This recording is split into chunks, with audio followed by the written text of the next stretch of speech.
Welcome to the Level Up Lounge, the show where we dive deep into the craft, the strategies, and the stories that drive gamers to level up.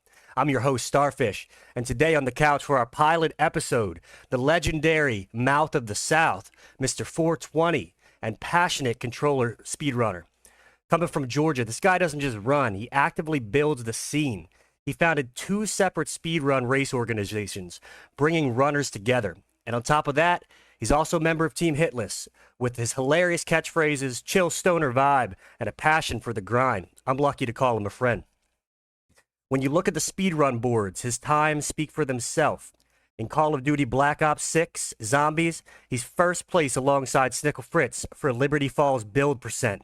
Main quest with a time of 22 minutes and 54 seconds, and a second place global spot for the Liberty Falls round 50 speedrun at 1 hour, 30 minutes, and 48 seconds. I'm getting choked up from all this.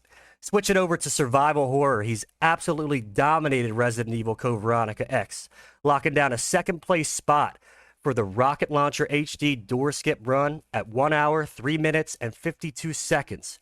And another second place for the S-Rank Glitchless run at 1 hour, 8 minutes, 48 seconds. And rounding out his top tier runs in Resident Evil 2, he's got a crushing 4th place in the world on the PC Leon A cutscene skip hard run with a ridiculous time of 23 minutes and 11 seconds. Joining us in the Level Up Lounge today, Mr. Strawhatxx420. How's that for an intro? Woo! God damn, big dog. Like a blast from the past of nostalgia right there, big dog. Feeling good, brother. How are we? Yeah, I was digging through those boards, kind of looking up, because, we've been friends for a couple years now, and I know definitely a lot of the Resident Evil stuff, and but it was fun to look through. There's way more than I even said there, but is it true? Like, the oldest run I saw was for Remake 2 years ago. Are you 2 years into your career here? That's sounding about right. Yeah, I learned all about speed running and the fact that people even performed speed runs about roughly that time 2 years ago and have been absolutely loving it ever since. Yeah, I remember you saying I think you were talking to like a coworker about it, and maybe he was like messing around, like you can't beat it, or you're not serious, you're not on speedrun.com. Like, am I remembering that correctly? Was there like a coworker that was kind of saying something? Yeah, had mentioned something like that, and I started doing some research and got on Twitch, and sure enough, I was like, wow.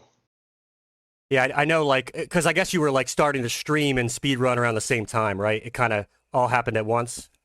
Yeah, yep.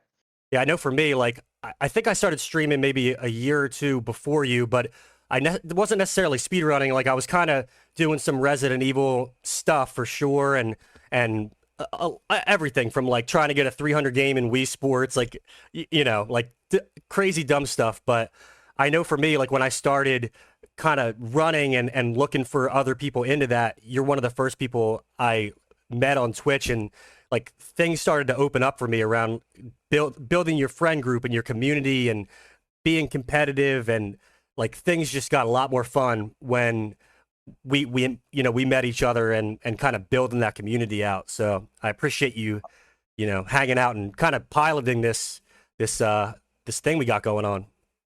Oh, absolutely, man. Dude, I couldn't have picked a better friend and a better brother to dive into on Twitch, man. Meeting you and Doggy and Gator, uh, dude, it just it showed me like, hey, there's a lot of people that just love these games that we all love, man, and being able to dive into the games and speed run them or do challenge runs, or no damage, right?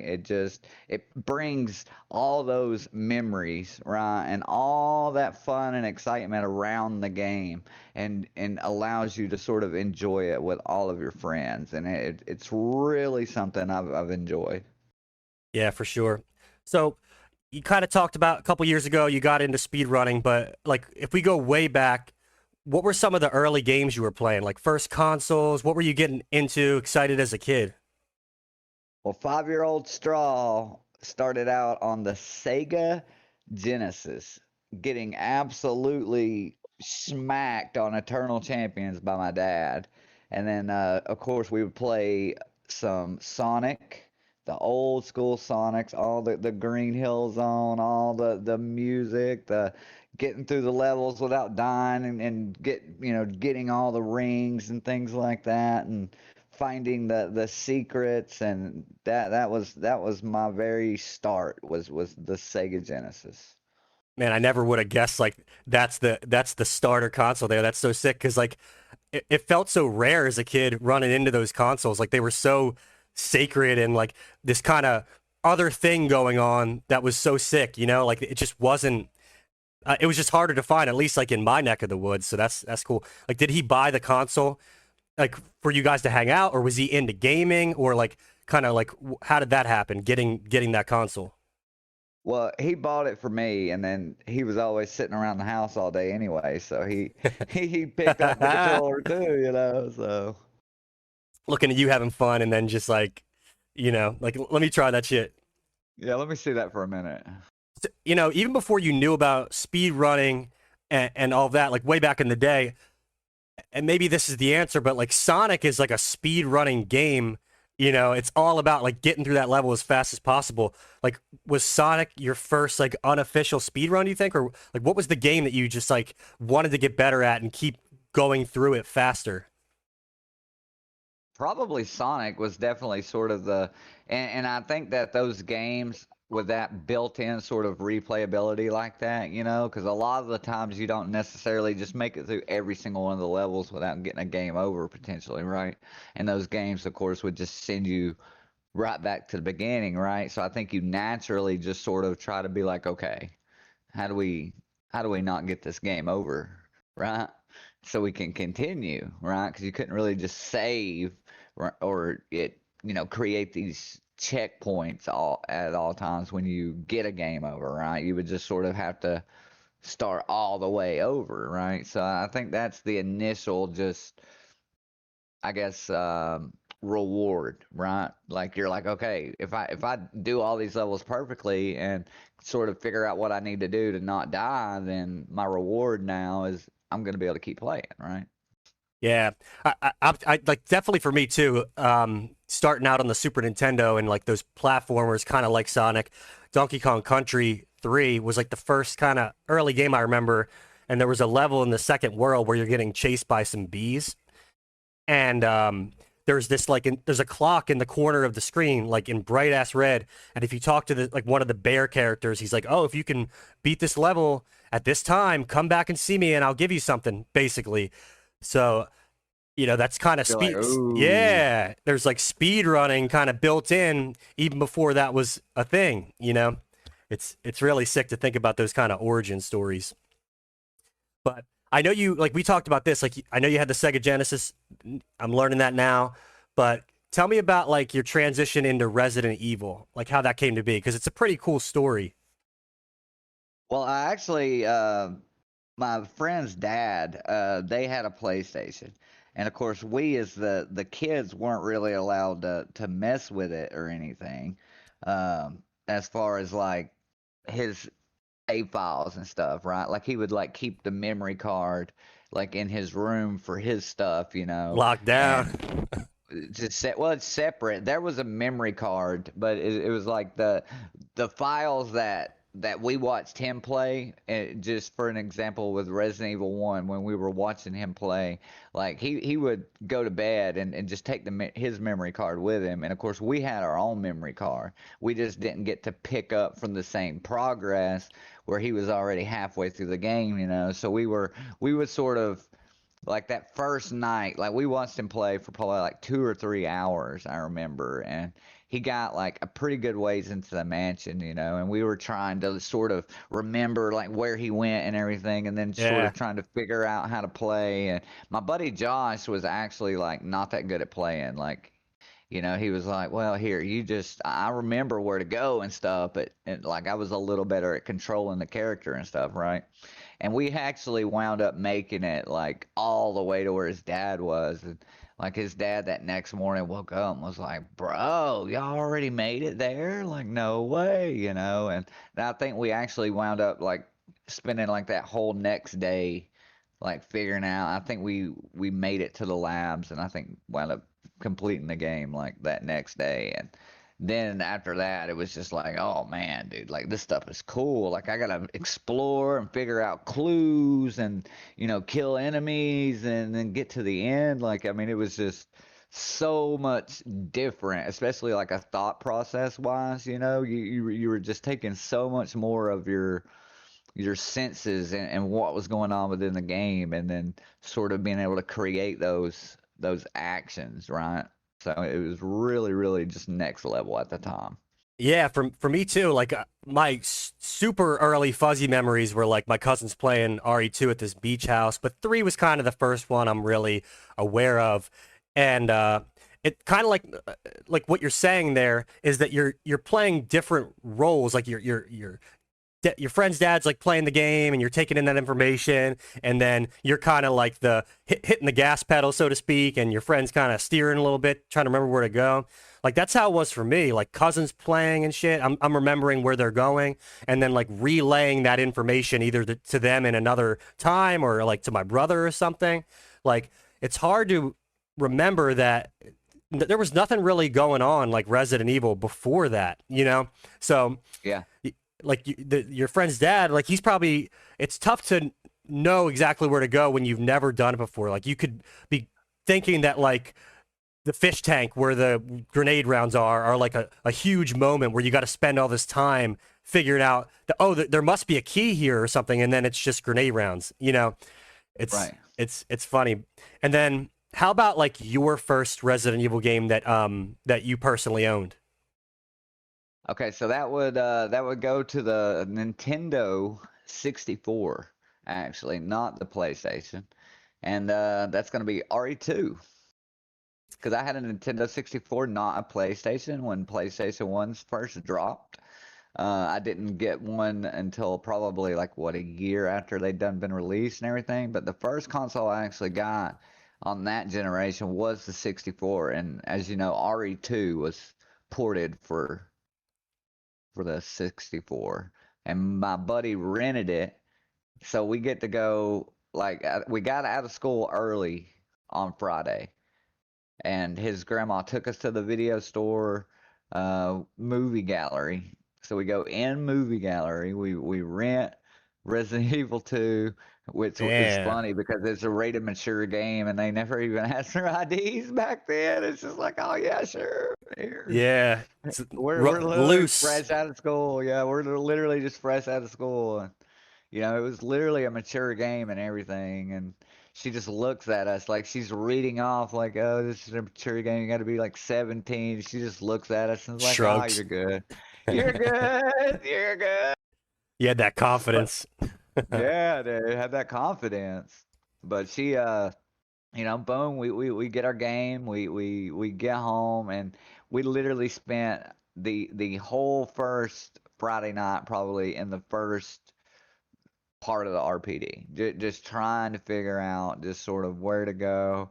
We had a bunch of items, I think we started out with Leon, um, and just trying to find those chess pieces. I remember being just like, where in the world are these things at? Like, we had a couple of them, but you could quickly tell that we were going to need all of them to get, past that door for Bertie. And I think it was Saturday afternoon before we finally made it to the G Mute Mart. You were But saying you after were like that, fresh out of school. Was it like for the weekend, you mean, or for summer break?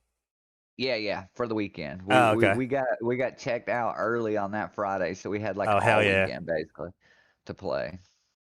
Did- But we wound up finally beating the game like that Saturday night though. And then we got to switch to Claire after that. And it was just, man, that I remember that weekend, like that gameplay was just so, like when the zombies come busting back, like when you start backtracking and they come through the vent doors heading back down to the basement, if you Yeah. return again, oh my goodness, bro. Just absolutely, you talking about just melting down, bro. Like, why, dude? And the 64, like you didn't, did you, I'm trying to think because I didn't have one. Like, did you need a memory card? It went into the controller, right? Yeah, you could have a memory card, but I don't think we needed one for RE2. I don't think. Maybe you could just I, save th- on the I, cart itself. on the cartridge, yes. A lot of the times it's because the cartridges have a battery. They actually have an internal battery in them, Okay. I think. I've messed around with it a little bit, but it's like this kind of, very few people get every single console when they come out, unless you're like some rich kid or something. So everyone's always kind of missing a different consoles or something, or you go over your friends. So I totally missed the N64 era, but later going back to that version of RE2 and just how amazing it was to compress it on the cart and add some more features and stuff. That's a really cool like way to experience Resident Evil 2, especially it being like one of the best in the franchise and one of the best sequels, period. So, and then did Oh, you play absolutely. RE3 or did you go right to CVX? Now I definitely played RE3. Played it with another buddy of mine, but didn't play it quite as much because I never actually owned it. My buddy did. We always played it over at his house, and we definitely beat the game. But we had the Prima Games strategy guide for RE3, and we actually made our own that coincided with it because you know how like the RNG puzzles were with RE3, right? So like I remember like there was so many different because like I think the all the water puzzle solutions were in the strategy guide. Like the strategy guide was actually like really good, but there's certain things that it just didn't like. I think it was like the different enemy positions and stuff Mm-hmm. that it didn't necessarily walk you through completely. Like it had like certain item locations and stuff, but of course, you know how they can swap around, and sometimes like this room will have powders and then this time it won't, or there'll be heals here, but with this RNG there won't be, and stuff like that. Like so that there was like certain things that I remember that we just sort of had wrote down and dictated like, and I think it was mainly just kind of like if you see this here, it won't be over here kind of thing, just like the way you would Yeah. think about it now, right? Like, Yeah, I was working on like something with RE3 today, and it's amazing how much like you can't really explain things too well with that game because it's like not only could it be a different enemy in this room, they might be in a different location, they might behave a different way, let alone the puzzles and the items and everything. It really is exactly. clever in that way. So it's cool to think about you guys getting that strategy guide. We definitely had them too, like for some of the games, and like you're just sitting there writing down. Like I think we all had one of those like notebooks with like these, you know, Elaborate notes, yeah, just whatever piece of information you were needing to remember, right? Just yeah. dude, the handwritten notes, it's something I still do. The GTA I, cheats, the Rhino tank spawn, and all that. oh yeah, Triangle, flying triangle, cars. triangle. Yeah. Did you guys have like those pop up book fairs in school that sold the cheat code books and stuff? Oh yeah, That the was good another old thing, book man. fair. Yeah, I would like spending all my money. Like I should have been buying some decent ass books, but I was coming home with like the cheap books. The posters usually in my day it was the posters. Everybody just wanted the sports posters, like I remember I had this just fabulous Chipper Jones poster that got ripped down, man, but because the Braves won the World Series in '95, bro, and I got this just immaculate picture of Chipper like right after he hit a home run, like it's on his like follow up, and it's got the bat like wrapped around this side of his body and everything, and he's like looking up, and oh man, it's like damn, and that picture totally got ripped, bro. I was so Yeah, mad. you take it home and you're like you're picking the best spot on the wall to put it and everything, but eventually you try to move it or something and it eventually just tears or you know Yeah, something happens. How about your gotta put. well, go ahead. I was just gonna say, gotta put those in the frame, bro. That's where I messed up. You gotta put those in the I know, frame. but no one was doing it. It's like I you know, I just know, freaking scotch tape it up. I know. How about Ah. your CVX story, and then we'll kind of move away from Resident Evil. I think we nailed that down, but I want to hear that because it's a good story. CBX I played on the Dreamcast, man, and I'm telling you right now, my dad literally got. I wasn't expecting to get this Dreamcast or nothing, but my dad literally at this pawn shop, they wound up having it, and it was like right around tax time and stuff, and he had planned on getting this other guitar. and so he took his guitar, traded it, and actually got this Dreamcast, and we got CVX and everything. And man, I'm telling you right now, I spent a whole fucking summer on that game, and it absolutely, bro, it's probably one of the best summers of my life, bro. Just going through and just because that game was so expansive, like I Mm-hmm. used to remember it was definitely the first game I like went into knowing like, oh man, I'm not gonna know where to go. I'm gonna make a million mistakes just like I have in all these other games, right? So like when I did my saves, it was the first time I actually staggered saves. That's So it's amazing. Like probably the it never occurred to me to stagger saves probably until Resident Evil 4, where it just, I don't know, it just seemed like you were supposed to do that. Like that is such a, especially with CVX, like, or Code Veronica in your case, like that's such an important thing to do in a game where you could get stuck, man. it was the first time that I genuinely was like, okay. And I remember like the first top rider you come to in CVX is fairly, early on. You really don't have to do a lot of the prison to get up to, you know, the estate and everything up there. And of course, as soon as you get to the estate, you've got, that whole save room and everything in there. You see the Lugers and all that. So it was fairly, especially because normally back then, of course, you're doing like full explore. You're not skipping nothing for the speed run. So, I mean, you're sitting there with double pistols, a bunch of ammo. And with CVX, the great thing about it is like it legitimately gives you, I feel like, a lot of ammo. So you wind up with a lot of firepower. So you can legitimately kill all the enemies and be just fine. You know what I mean? So even though the beginning, I feel like is definitely one of those games that's pretty intense. I feel like it gives you enough firepower to deal with that intensity. You know what I mean? For sure. Yeah, that you get the firepower. I think some people would get like stuck because they would run out of health and not have those staggered saves, so you can't like pregame. But it's such a you've said this before that it's kind of the last chapter of that old school RE control scheme with fixed camera angles, and it's got like the dynamic angles, so it's like this beautiful game. It plays really well. It's optimized. The soundtrack is just absolutely incredible, man, and it's it's not my favorite, and it's always been so nice to like hear how into it you are and like that origin story you have with the game. And I know it's one of the ones you definitely you're running it now. You were running that the other day, so it's cool to see that you're really into that game.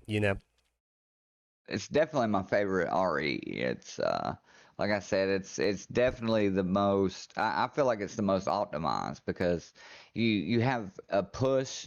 You can literally push the zombies off and not take damage even when they potentially grab you. That's totally a thing. You have the quick turn. That's totally available. You have the ability to skip cutscenes built right into the game. Um, there's a lot of instances where you still sort of have to watch some activity of like the crane and a couple of portions like that. But I feel the genuine feel of the game. I felt like the flow was pretty good. Even though it's a longer game, I sort of like that. At Yeah, least it's a longer game that has like a lot of flow to it. and Because once you really break down the sections and know where you're going, you can really, really, really develop a flow. it runs so well and everything. It's almost like RE2 in a way where the doors work really well, and like you can pick up Yeah. items pretty fairly. Like unlike RE3, where things start to feel really rushed when you try to play that game in a speedrun sense, for example. It's like Yes. 2 and CVX feel very clean, and 1 Clean. and 3 feel very like You cut. can tell where They colored outside the okay, lines. some parts of RE3 are extremely crisp, right? Because it only starts breaking down in certain areas. Like I can just give you an example of when you were doing your no damage, you would go into a different area of the map at a different time, and it would just completely fall apart and Yeah. break the game. Yep. Okay, so that right there just kind of shows me that they needed to like maybe adjust a few RNG points or something, kind of look at a couple of lines of code, and had they done that, it would have been much cleaner. It would have been much more refined, and maybe, it fixes a couple of other things that just sort of make the game feel rust like that, right? And you And you remember it sort was of, like it wasn't like I was doing anything like super crazy. I just went to the pharmacy before the yeah, substation, and it's like the game doesn't yeah. know how to handle that, and it would just crash. Yeah. Yeah. That is just kind of like you shouldn't have to accept that. That you shouldn't just be like, "Oh, well, it's dog shit game, brother." Like, you would expect that they would allow you to explore the map. You wouldn't have to explore the map in this specific way or the game breaks, right? And that just sort of, hmm It's yeah, it kind of messes with that replayability. Whereas like, what's the flip side though? Like CVX, like it just feels like super polished. You couldn't run into those types of things yeah. if you tried. Yeah. Yeah. I mean, you can soft lock. You can totally, you know, be on the same save file, and then potentially give all the wrong items or keep all the wrong items. And Chris don't have anything now, and Claire's got all the guns, but you're not even using her. You're using Chris for the second half of the game. You can, Leave things in like the there, metallic box, stuff like that. yeah, yeah. There's things that you can do that can hurt you later. But again, once it's not like you're just kind of cruising along and then the game just Yeah, it's not breaks, a right? glitch. It's like a user thing. It's like Yeah, you didn't experience this game and you made a bad choice. Not like yep, we kind of screwed up with the coding because we didn't look for this bug. yeah. And now you've walked into a room and now the game just breaks and Yeah. kicks you out to the menu or something or crashes. So if I remember this correctly, we're talking 2025. I think it was around springtime. The conversation might have been just before that, but you had an idea to put speedrunners into these races and tournaments.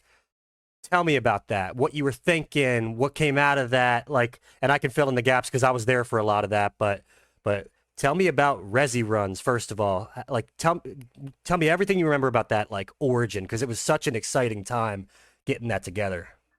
Well, man, I just remember I wanted to be able to get together with the homies. I wanted to see some speed runs, right? Because no one really does races, right? You have very few tournaments nowadays and everything. And bro, I was like, you know what? Why not Resi and then runs, right? We just get together, we call it Resi runs, and we come up with a tournament, right? We start getting some speed running going, bro. Bring the fun back. That was honestly my idea around it, right? Was just get the homies together and do some damn races.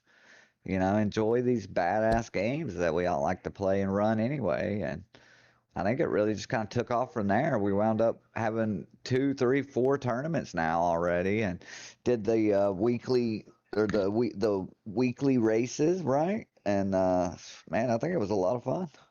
Yeah, it was a lot like I think I missed that initial Discord call. It was like a late night one where basically what you just said happened. You came up with a name, you had an idea like let's kind of create a space for friends to get together and do some races. Like there wasn't really did you in that initial like evening, did you have the idea of doing what was the first tournament, which was the trilogy relay, or did that kind of happen later when we started to organize the thoughts more? That it's sort of all I had the idea there, but really it all when we all got together kind of that next day, right? That was when it really just started. I just let it all flow. You know what I mean? And Yeah. I was like, let's hear everything. Let me hear all y'all's thoughts. And then we just took all of those thoughts in combination, and the trilogy relay was born, bro. Yeah. It was. And definitely if you're listening, like a lot of that stuff's on YouTube, and it's just like some of the most incredible classic RE race moments just happen because we had the relay, and I remember like just kind of planning out some of the rules and the marketing and just like how are we going to present this simply to people. And we got a great crew together, and basically it was just RE1, 2, and 3. You spin the wheel for the game you're going to play and the person you're going to race. So it's like, you don't exactly like I'm pretty good at RE1. I'm okay at RE2 and I'm not great at RE3. And it's like that's a very different situation to find yourself in. It's like if it's RE1 against someone, I might have a pretty good chance. But there's all these combinations that could have happened. So it was a really great like starter idea. And it speaks to like who you are to kind of want to get friends together and kind of get some of that like old school on the couch together gaming into this like Hmm. modern, everyone's in different rooms across the world kind of situation. Environment. Yeah. But the Yeah. flip side is like, would we ever have been gaming with, Brian from the Netherlands or, Dave from England or something like in our old school neighborhood era? Like, no, you're not. So there's like some cool kind of things happening in both Exactly. situations. And Exactly, bro. we even got like a cool prize pool together, and like, it was a very cool time. And like trilogy relay, and then it went into was it the Speed Bums RE3 Invitational next, Yep. and Yep. then the RE2 was it Claire or Leon? I'm trying to remember. The Leon Birkin Cup. Birkin Cup, yeah. The Birkin Cup, big dog. Leon A. That Eh, was a great time as well. Yeah, it's exciting to get that together, and I want to say like the viewers, like it went into the hundreds for sure. Like Yeah. people enjoying that, and just man, such a great time. And then we did a little remake RE3 pistol only, kind of wrapping up the fourth one there. Um, yeah, it's such a great time. Like, what was like? It got probably bigger than we initially thought. Like, what do you think was challenging about like running a speed running organization? Like, what's the hardest part you think? Probably just nailing down what to actually host, and then people that are actually interested in actually racing, because I think the only problem is a lot of the times people maybe just are not necessarily free at the times that you're free, for Mm-hmm. instance, right? Or you know people just don't necessarily want to do a race for fear of potentially you know maybe looking bad. Right. I don't know. I don't know what it is a lot of the times sometimes, but it tends to be harder just to get people together to race sometimes. Time zones or commitments or kind of life events happening out of nowhere. Like even with me, like if school starts firing up or work gets crazy or if I just feel like shit, like I disappear. So it's like you don't always know if people are going to be around or I get that. Like just you have to count on like sometimes you have a tournament with 8 or 16 people and that's a lot of people to count on and then you have people kind of hopefully filling in at the last minute. You saw with the Hmm. RE3 tournament, it's like that number of people that changed pretty dramatically from the time it got announced to the time it happened. And Yeah. for a lot of us, like it's we're not really making money. It's just a kind of hobby, so you're stepping up.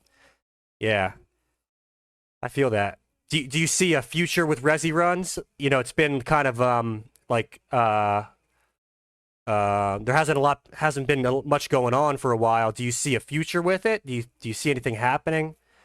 I would definitely love to get back going, man, like for sure. Like I think it's just more or less like what what is everyone interested in seeing Mm-hmm. first off, and then um what are we actually wanting to run? Yeah. right?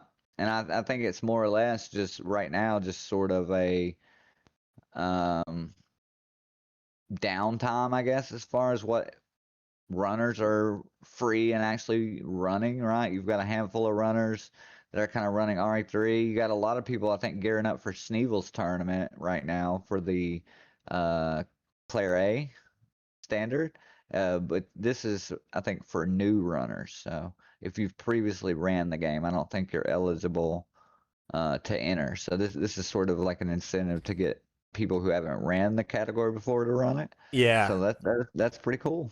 Yeah, it is. I've definitely thought about that too, like an amateur showcase or a rookie showcase kind of thing. So yeah, it's definitely something to check out. You know when that's roughly going to be? Is it this year that it's happening?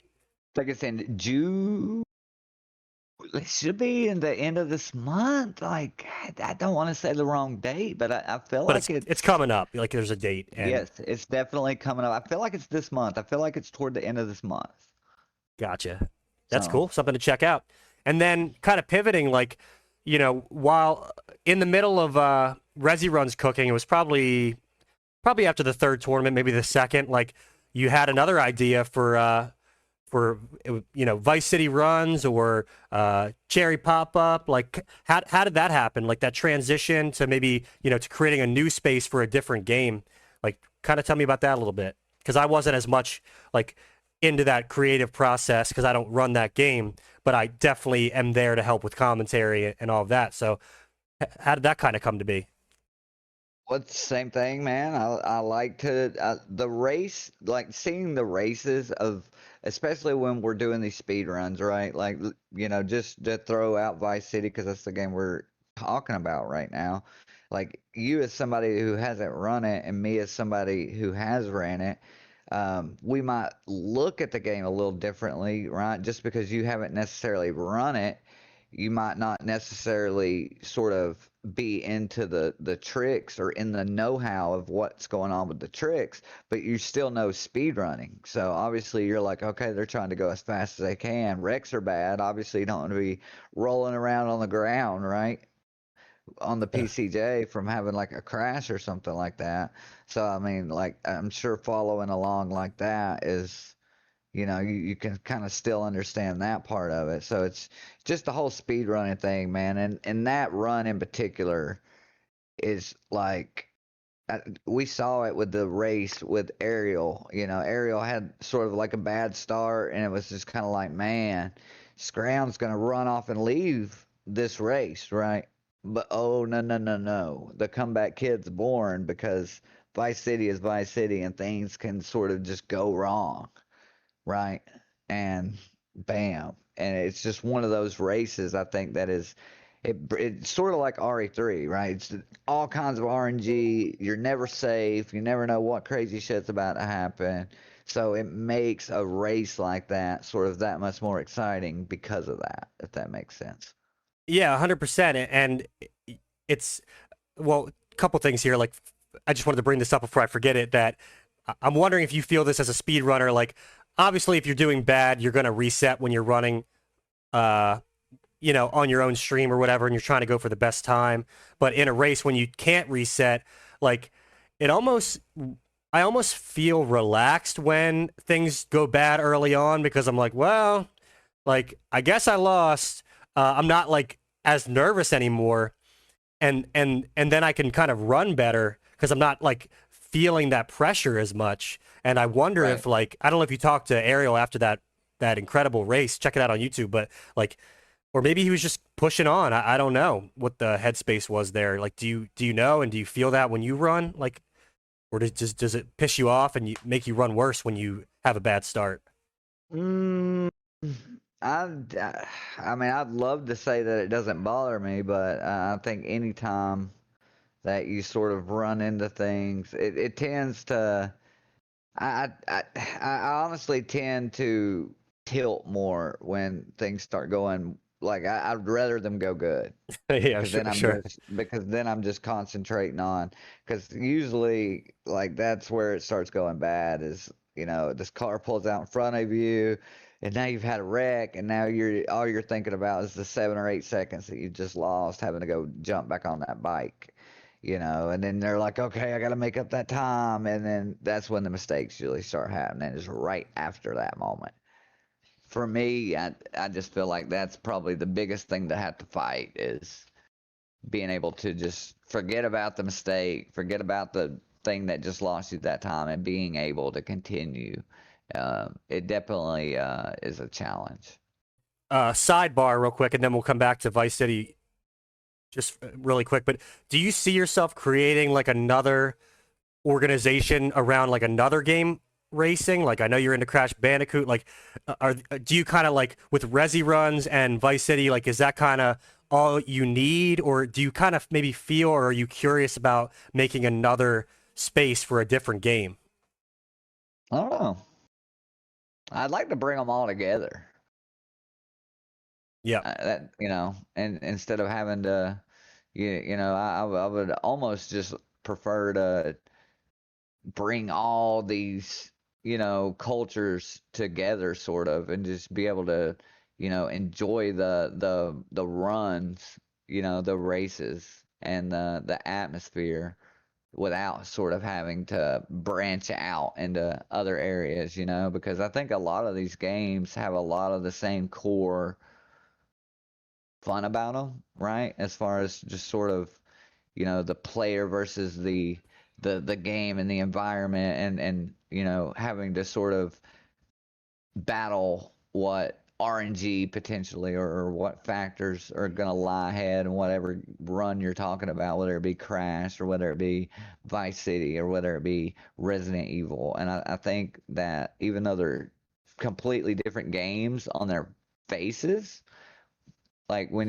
it comes to speed running, for instance, and challenge running and stuff like that, like I think you still wind up with a lot of the same core aspects, just in different types of games, which is pretty cool. If you could like hit the rewind button back to early 25 when you were thinking of Resi runs, like would you have done something differently to make it that kind of collective space for just running different games, you think? Or do you think it kind of had to play out this way? Maybe. I mean, maybe. I mean, honestly, dude, I can't say I would change anything though, because I think we had a whole lot of fun. You Yeah. know what I mean? So, I mean, potentially though, being able to include more people, maybe I could have tweaked the name a little bit better, and sort of a little bit of the, inclusiveness there, to sort of include a few more games where we didn't necessarily have to branch out, so to speak, with Vice City runs, and with, Resi runs both, and sort of separating it, being able to just include it all in the one might have been very good. Yeah, we're just kind of having fun about that. Like, we can't go back, and things play out the Oh way yeah. way they need to. But just hearing you say that, like, I wonder, like, if that's what needed to happen, and maybe you do focus on Resident Evil, but you kind of foreshadow the thing that there's gonna be different things going on. Maybe it's the name, maybe it's what you're saying to the audience. Maybe you said that at the beginning, and it turns off the Resident Evil people because they want that. Like, who knows? I mean, definitely things are compartmentalized. You go to speedrun.com, and yeah, you do see a lot of the same runners for different types of games, but generally speaking, like even just the Resident Evil community, there's a lot of compartmentalization with different leaderboards. RE2 Mm. people, they might not play RE3 or RE1, or certainly like in that later era of like RE4, 5, 6, the remakes, like that's a totally different crowd sometimes. So yeah, I do wonder. But back to the cherry pop up Vice City run stuff. Like you got a big event coming up. Tell us about that. Oh yeah, we're doing a big no SSU tournament coming up in October. Qualifying's actually going to start in September. It's going to be a lot of fun. It's going to be a whole lot of fun. Um, Basically, no SSU is just no script stack underflow, which is a method used in any percent to basically beat the game, and the world record, I believe, is under 7 minutes. you abuse the hell out of the game, and you're able to trick the game into warping you to the final mission, basically. So basically, you're just not allowed to use that method in no SSU. So in no SSU, you're allowed to record replays. Um, you're allowed to dupe missions. Um, there's a couple of other small tech that you are allowed to use, but the main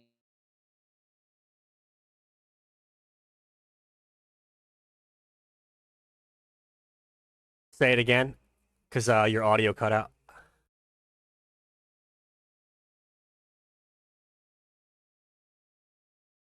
Straw's audio's out, but I'll kind of like fill in a little bit of what he's saying. If we can always edit this out too if we need to. But I've sat in on some of this, some of these races. There's not been a tournament yet in this category. It's been a one-on-one vibe, and some of it's happened on Vice City Run's page, and some of it on Straw's page. But it's even though you're not doing like SSU where you're breaking down the game into like a 7-minute run, like if you love Vice City, you're gonna love this race. But if you like glitches, like this is still a very much like a glitched run, and that's what stood out to me is that like it's amazing like how this game just gets completely broken in half. And it sounds like you're back. Yeah. All right, Yep. sick. Yeah, but you were talking about just some little tech stuff in the run. Yeah. Yeah. Yeah, it's basically though you're allowed to do several things in no SSU. You're just not allowed to do that one in particular trick. And the run, the world record is under 48 minutes actually. 47:57 I believe is the world record. That it's just it's a really fun run. It's but that there's it's got a high skill ceiling. I've been sort of throwing that phrase around a lot lately. CVX is another run that's like that, where there's a high skill ceiling just because it's a little bit of a longer run, and there's a lot of execution that, when done at a high level, actually saves quite a bit of time just over normal, good execution, right? When you have a frame to perform something.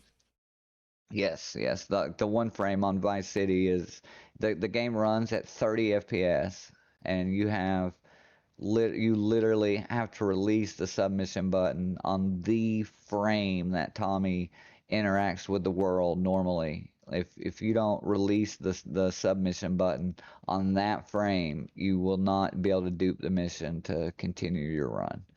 So yeah, it's pretty intense.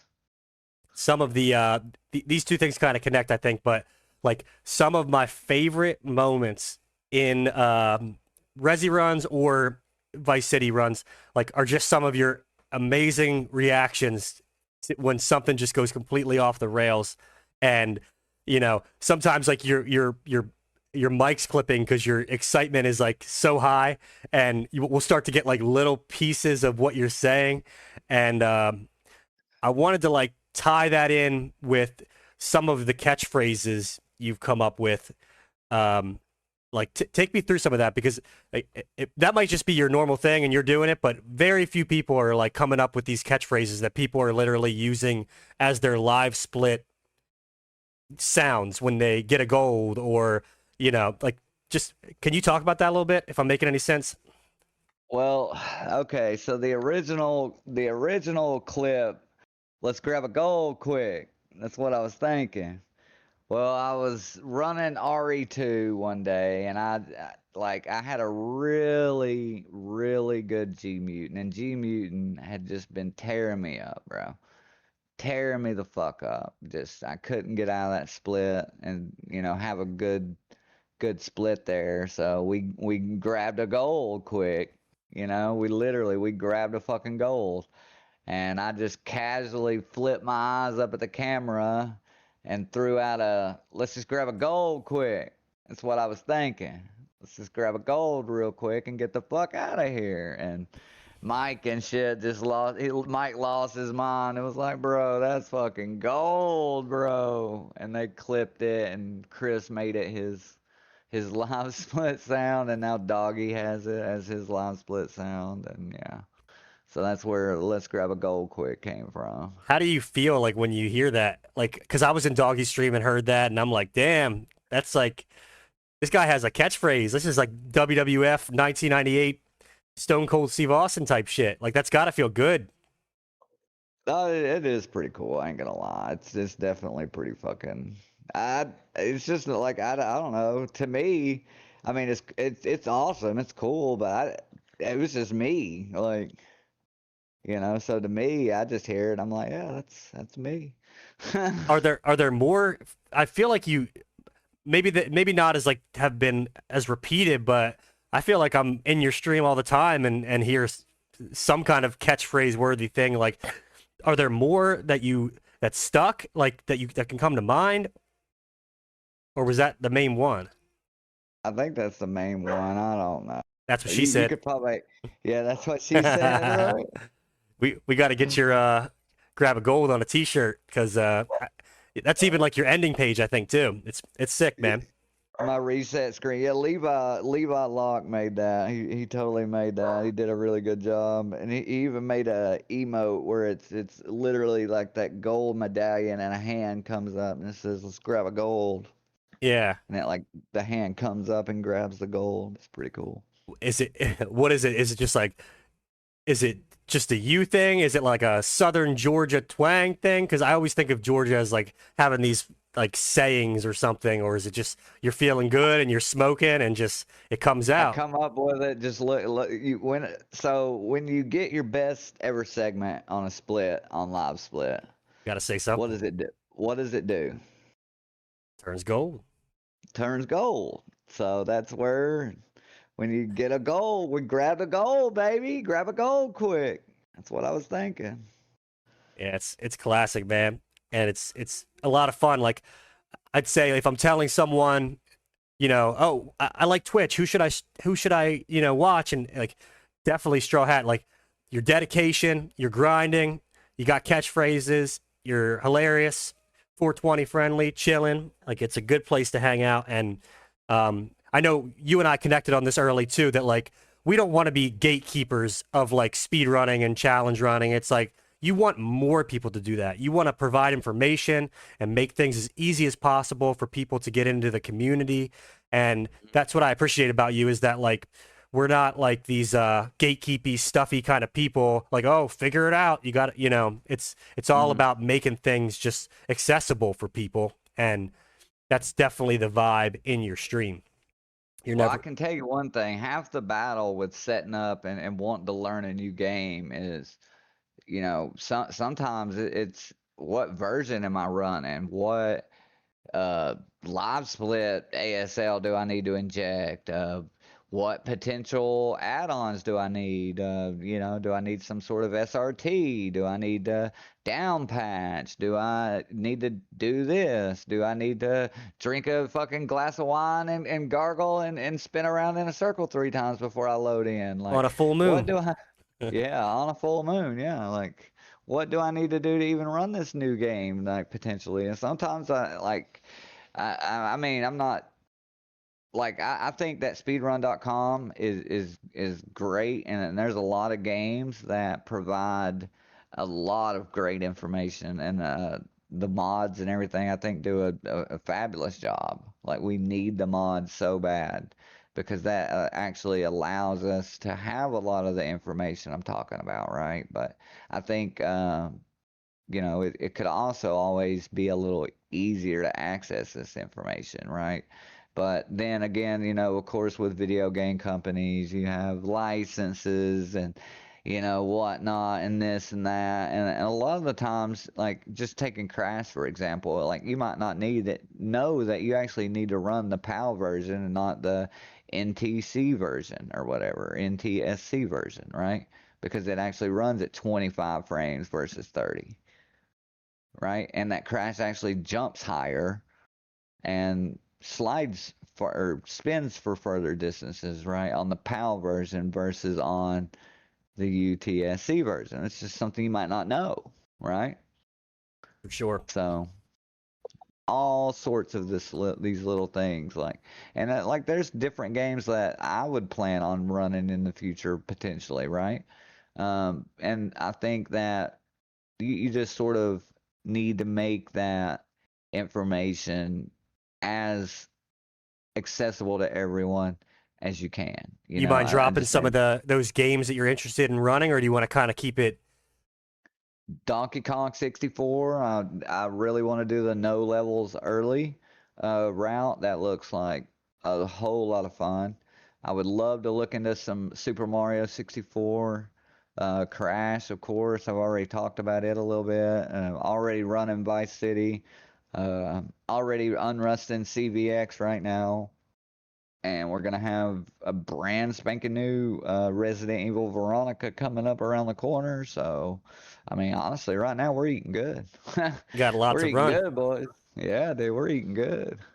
We've been talking a while. I got a few more questions, but it's cool to end it here if you feel like you said too I'm much. chilling. All right, cool. Um, so It's always a good time, brother. You know what I'm saying? Big dog. That you want a catchphrase? There you go, big dog. yeah, I figured yeah. I figured you'd appreciate this. It's a lot of fun for me because we definitely have had many chats like this where we're just kind of talking, but it is fun when there's a format like this where it's like you're specifically getting to know some things. Um, Tell the Guitar Hero story about your school playing. I don't want to say too much. You know what I'm talking about? Ooh. Okay, yeah. So we had a little Guitar Hero tournament. We used to just a little story. We used to play in front of or not in front, but in the student parking lot, bro. We'd literally just be chilling in the back of my buddy's truck playing. I had a power inverter hooked into my car, and we would just sit out there. And I had this SRT CR. Did I say SRT? CRT TV. You know, the big box tube TV. It was like a Philips Magnavox TV, right, with the little ports that hooked into the front and everything. So I just had my 360, along for the ride, and we just put it in the back of the truck there, load up Guitar Hero 2, and I had two guitars. We'd just be in the back of the truck jamming, bro. Like there'd be a lot of mornings where before we'd go into school, we'd be out there playing, bro, and we'd get so damn carried away out there playing for like an hour or two that we'd just fucking miss class and then just go home and go back to bed. Damn. Were people like stopping and looking or trying to join in, or were they just like going the other way? Because that's insane. No, a lot of people would stop and watch for a while, and then they would realize, oh shit, dude, class is starting. I gotta go, guys. Like, Yeah, yeah. and we would just keep playing. Fuck it, like. Because that game took over for a minute. Like people were very fired up about that series, or at least interested in watching. It's very competitive, but that's hilarious. But did you say you had a tournament or a competition? Oh yeah, we did. We had a tournament for it, man. But dude, it wasn't even because everybody played on medium. Okay. Everybody was trying to play on medium, bro. And I'm like, dude, I'm on expert, bro. What do you mean?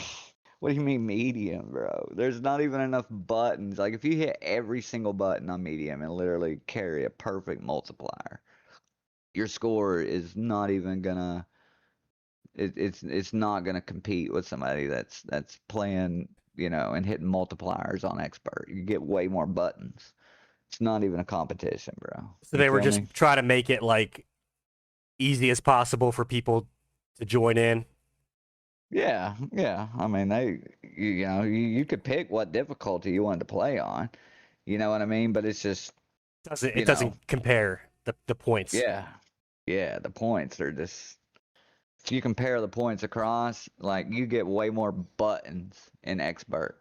So unless you're just sitting there missing and fucking your multiplier every single time, you know what I mean? Were you using like that Your white score. controller? Is it like an Explorer, The Gibson, yes, dude. The Gibson Explorer, baby. the greatest controller they made? The greatest, bro. Fire. Was like was that the most competitive game you played? You think or I know you play Call of Duty. Like what was the most like maybe before speedrunning and everything? Like what game were you just really competitive in?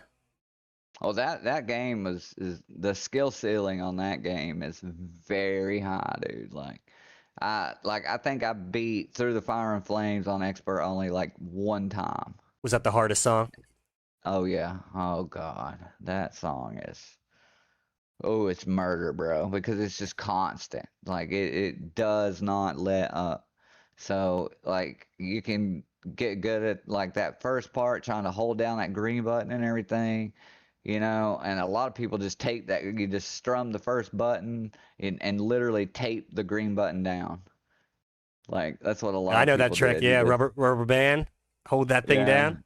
yeah, hold the green one down and hit all the rest of everything else, right? And as long as you don't miss a note and you carry on the hammer-ons and pull-offs on all the other buttons, then you're fine. Woo! I'm But see, I could never get that to work for some reason. I don't know. I used to use duct tape. I was always using a hair bow, and then I would always move the hair bow, and so I just had to figure out how to like get the corner of my the proper knuckle mod to going. yeah, yeah, yeah, like the proper hand position. I had like short fingers. I don't know. I think that always messed me up too. But not to mention my ring fingers like broken. I got it stepped on when I was playing backyard football in high Ooh. school. Yeah, my pinky doesn't bend the right way. It was always going like inward, but it's so much timing in that game and Oh technique. yeah, the timing. Yes, the timing, bro. Um, I gotta bring this up because it's in the name, but talk to me about smoking, man. It's kind of part of your aura, your culture. Like, when did you get into smoking? What's it do for you? Like your Strawhatxx XX420. Talk to me about it. I don't know. It just always helps me concentrate, man. Kick back, relax, focus. That's it. Keeps you locked in. Keeps me locked in, big dog. I'd be smoking and Popeye had just, its minutes. man, I'd be looking all over the place. Like, I'd be the opposite of locked in. So But see, respect. I'm like that. I'm like that if I'm not spoken. Yeah, You see what I'm saying? I'm like anxious. I'm, not able to concentrate, right? Like your my medicine. thoughts are wandering. But when I smoke, I'm just relaxed. I'm chill. I'm not like, mind racing a million thoughts a second. Like we're just relaxed. Yeah. It's definitely part of your vibe in the stream, and definitely love it. It's some cool people turn up and hang out. And then couple quick questions. You can just kind of answer them simply if you want, or you can expand on them. And then I'll go out with one more thing, but just specifically about like speed runs. What was like your first speed run was remake, right? RE1 remake, Jill. Yep. And what was the what do you think the most challenging speed run you're working on is, or one you've done and you just put it down? Ooh, Vice City. The one really in the process of trying to get a 51 on. It's bro, I'm gonna say it again. I've tossed the word around a lot. The skill ceiling is fucking through the roof on that game. Which a lot of these games now, as soon as you start optimizing these speed runs, and you're sort of taking out unnecessary movements or pickups or enemy grabs, for instance, anything that takes away from literally getting to the next objective as absolutely fast as you can. I mean, that's what you're talking about in a speed run. You want to get there as fast as you possibly can, right? And once you start optimizing any of the speed runs, right, it starts getting a little harder, and then a little harder, right? Then a little harder. All of a sudden, you have to play like this much more perfect, right?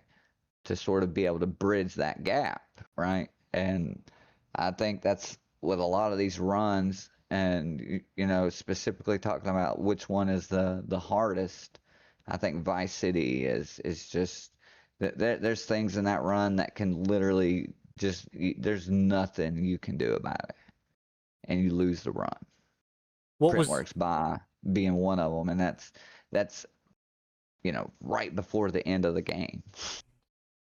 What was the run you think like came the most natural to you, and you did it, you got a good time, you put it to rest, you're probably not going to do it again. It was fine, came easy to you. RE2 was like it took a lot of getting a lot of things together. Um, but maybe just as far as runs, RE1 probably Jill. Like you know, it wasn't necessarily that hard to get to where I was, but once you start trying to regrind that game and start watching those cutscenes, dude, I definitely that has to go down for one. I'm just not going back to anytime soon. Where it's just like I got a good enough time. Yeah, Like I'm you're good, happy big with it. dog. But they are coming out with cutscene skip, so down that could definitely bring me back for a bit. I hope so. It's fun watching you play that. And how about like being a controller runner? I mean, there's certainly there's games that it maybe certain things come easier on a keyboard or you can click more quickly, but you're a proud controller runner. Like, tell me about that a little bit. Just always played with a controller my whole life. I mean, I think you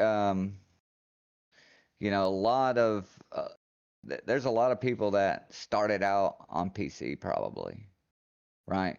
So maybe that's just their more natural gaming instinct, I guess, right? Is to hit the keys. But I don't know. I don't have a gaming sense for laying my hands on the keyboard like that to game, right? I'm more about the feeling of the controller, right? And that's just my default, dude. And I just can't fight against that. Right. It's like you might as well you just want to spend your time grinding the games you love and getting better at them, and Yeah, you're not going to fuck around with like, working against something that works for you and feels like gaming, feels comfortable. 'Cause yeah, it definitely like the keyboard, it means that you're going to be kind of close to the screen, stuck there. You're not moving around. Like I definitely noticed that with you, you kind of kick back a bit more, back up a bit, chill in the chair yeah, or whatever. Like yeah, seems a little more like just physically comfortable. yeah, yeah. Just that more natural feel. And then when you're holding the controller, 9 times out of 10, you know, your hands are like straight up. You know, like your thumbs are on top of the controller, right? And when you're playing with a keyboard, you know, your hands are flipped, right? Like on the mouse and then on the keys, right? So your arms are like you have to lock your elbows out, right? Hmm. And I think it's like that because I can drop my elbows and be comfy, right? With the controller. And I think that's just half of the battle right there, too. Don't have to hold my arms up. Like, More comfortable. And you're 2 years into this. Like, what would you say, or some advice you'd give to someone who's kind of thinking about speed running? Maybe they're a little intimidated, or challenge runs of any kind. Like, I'm intimidated. It doesn't seem like I can do it. Like, what would you kind of say to someone maybe thinking about getting started, or maybe they are started, but they're just kind of frustrated? I just tell them this right here. Just, let's grab a goal quick. That's what I was Woo! thinking. Gr- Man. Grind it out. Well, my man, I'm gonna put your link for your page in the description so people can enjoy your content as much as I do. You stream almost every night, I'd say, most nights, Eastern time. And you're doing these crazy long sessions lately. Like, I'll be going to bed watching you, and then I wake up and you're still grinding away at either a speed run or some retro achievements. You've been on a crash kick right now. Like, do you have a schedule, or are you kind of just, at night? Like, when should people check you out? I usually hop on every night, usually. Unless somebody reports me for watching Yu Yu Hakusho. Uh-oh. Did that happen? Did you get Yeah. a little bop? Little 24-hour, little Really? 24-hour strike. Yeah. Whoa. Was there any like when you look at your account, is there like a copyright strike or anything, or was it just like Yeah. Yeah, really? they saw they went through and I guess because of this report, noticed. Of course, we were watching it on stream with the sound off the VOD. You know what I mean? So Sure. it's not like I was trying to use Redistribute. redistribute or something. We weren't doing that. We were just watching the show. Like I think a lot of people do stuff like that, but well. Damn. So 24-hour restriction Got, and a got a copyright strike. million messages and a million messages, bro, before I could even wake up the next day. Bro, what happened? Where you at, bro? I'm like, oh, all right, we'll be back tomorrow, boys. Well, it's good people care about you and they're checking in because I haven't actually, I don't remember hearing about this. So damn, that's crazy. But you're right. Like a lot of people are doing shit like that all the time. I'm watching WWE all the time on there. So yeah, I'd expect that from YouTube, but woo. Yeah, it wasn't even on the VOD either. Sound was, off, right? There was no sound on the VOD for the show at all, none. On the live there was, you know what I mean, but not on the VOD. Yeah. So we're not trying to record it to, use their sound for anything else. Like it's not even there. Well, everyone listening, I hope that you enjoyed two friends catching up and talking about games and Mr. Strawhatxx past, present, and future streaming. You're certainly entertaining, and I love your stories. And I hope that this show becomes a thing after this little pilot, and we can maybe even co-host and get to know some other runners and kind of share who they are as tournaments start to evolve and things are coming up. Just kind of an extra piece of the puzzle that we're trying to put together here. And had fun talking to you, man. Sounds good, brother. I hope we're going to see some more Starfish streams, my brother. Yeah, I'm definitely coming around more. I've been working on some YouTube stuff and was streaming a little RE4 pistol stuff today, just having some fun. And my job's wrapping up on Thursday, so I'm going to get like 5 weeks to be myself again. Hell yeah. Make sure we don't have to send nobody up in the woods to get you this time. Yeah. My man come back with a full beard one time, big dog. I said, my goodness. Lily was barking at the screen. Listen, she's barking right now. She's like, tell him that to bring that beard back. Tell him not to do it. No beard. Yeah, I'm definitely trying to, this isn't my episode, so I won't go. I'll tell you kind of like off this, but I'm trying to be a streamer that isn't overreaching for stuff. I'm just there to play some games and have some fun and, just kind of protect my energy a little bit. Oh, yeah. I don't want to feel like if I'm overwhelmed in life that streaming can't be a relaxing thing to do. It should be, right? It's not my job. It should be a fun thing to play some games and chit chat with people. And I'm just trying to, maintain that as much as possible. So, and a lot tying it back to you, like, you're there, you chit chat, but at the end of the day, you're locked into your game. And when there's a break in the middle, in between runs or at a cutscene or something, you talk and you hang out. So I definitely appreciated that about you and definitely want to borrow some of your vibes. Oh, absolute, brother. Anytime, man. You already know this. Yep. But thank you, man. I hope you had fun today, and it was definitely fun for me to learn about you. Bro, it's always fun hanging out with you, brother. You know this. All right, everybody. Thanks for listening. And oh, you know what? There's always one last thing.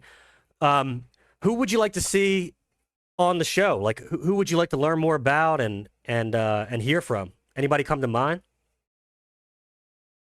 I'd love to get Chris on.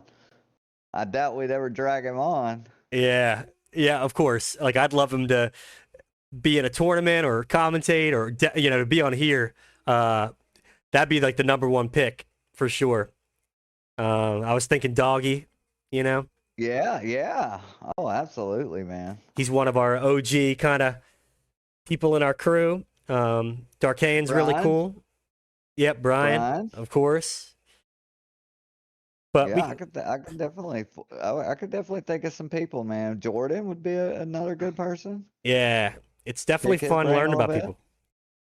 And obviously when we get tournaments together, people running. But yeah, if people come to mind, like definitely let me know because I'd love to have you kind of co-hosting too and just talking with people. It's a blast. Love to hear from old Dave and see when he's gonna come, crawl back out of his cave.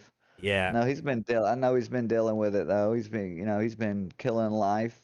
Right now he's PB in life, so Yep. but it'd be nice to see him make a little return.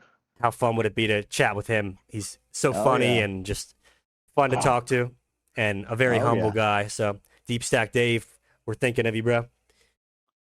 All right, everybody. Thank you for listening. And hope you enjoyed this first pilot episode. And leave some comments letting us know what worked, what didn't. We definitely want to improve this. Bye, everybody.